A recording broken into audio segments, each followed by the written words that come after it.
राम जय जय राम। श्री राम जय जय राम। रामायुध अंकित ग्रह शोभा बरनी न जाई।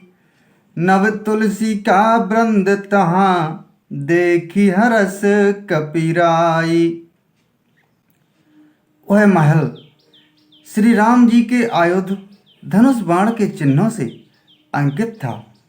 उसकी शोभा वर्णन नहीं की जा सकती। वहाँ नवीन नवीन तुलसी के वृक्ष समूहों को देखकर कपिराज श्री हनुमान जी हर्षित हुए। लंका निशिचर निकर निवासा, यहाँ कहाँ सज्जन कर वासा। मन महु तरक करें कपिलागा, ते ही समय विभीषण जागा। लंका तो राक्षसों के समूह का निवास स्थान है। यहाँ सज्जन साधु पुरुष का निवास कहाँ।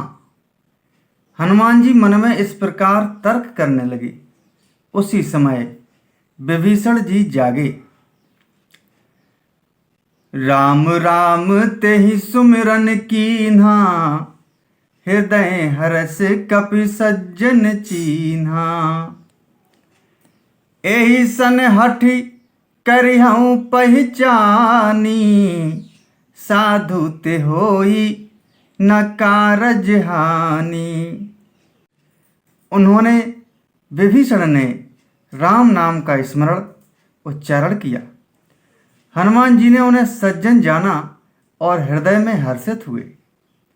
हनुमान जी ने विचार किया कि इनसे हठ करके अपनी ओर से ही परिचय करूंगा, क्योंकि साधु से कार्य की हानि नहीं होती, प्रत्युत लाभ ही होता है।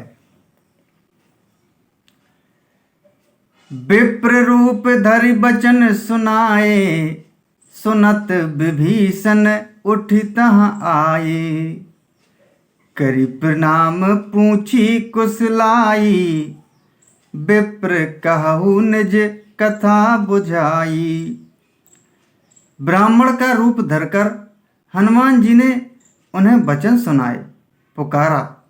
सुनते ही विभीषण जी उठकर वहां आए, प्रणाम करके कुशल पूछी और कहा कि हे ब्राह्मण देव, अपनी कथा समझाकर कहिए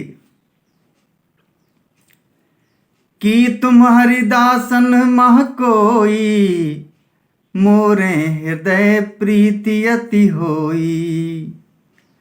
कि तुम राम दीन अनुरागी, आयहु मोहि करन बड़ भागी। क्या आप हरि भक्तों में से कोई हैं? क्योंकि आपको देखकर मेरे हृदय में अत्यंत प्रेम उमड़ रहा है।